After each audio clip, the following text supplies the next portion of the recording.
And like you said, it's oftentimes like it's unavoidable, Yeah.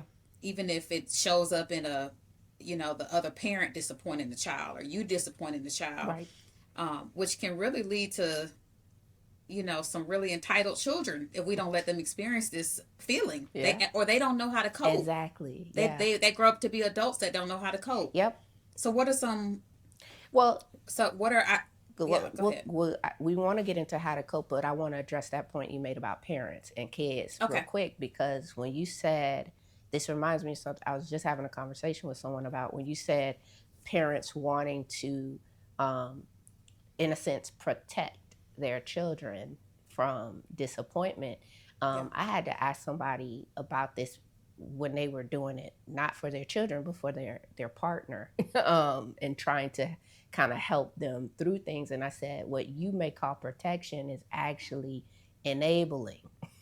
And you mentioned enabling earlier, because you are enabling them to continue not to do something for themselves, right? Or be able to kind of stand Yeah. up and learn how to deal with problems as they come up. And so being Yeah. of that mind frame of like allowing them to see like disappointment is going to happen.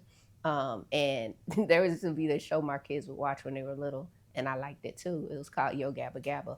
And one of the songs on Mm-hmm. there was like, you can't always get what you want. Like that was the song they were singing. So I would sing it to the kids, and we would listen to the CD and everything. And it's like, it's true. You can't always get what you want. And so understanding that is where you kind of can get into a place of starting to accept disappointment in your life, because you can't always get what you want. And so, yeah, I recommend check out that Yo Gabba Gabba.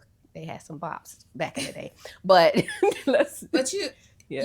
but the hard part about that is we live in this society where it's contradicting facts or Mhm. sayings, because we know you can't always get what you want, but we grow up hearing the world is your oyster, and you can whatever you set your mind to, you can do it. And especially depending on the culture you raised in, it's like name it, claim it, speak it, you can Yeah. have it. And so it's like these things don't always align, but as you become a healthy adult, living in reality, I think you have to realize, like, no is okay. No is an okay word. Disappointment is going to happen. You Right. know what I'm saying? Yeah. So, So you have to learn what the truth is, right? Because all those other, correct. philosophies sound nice, but reality is, and you learn it very early in life and Yeah. you continue to learn it as you get older, you will not Yeah. always get what you expect.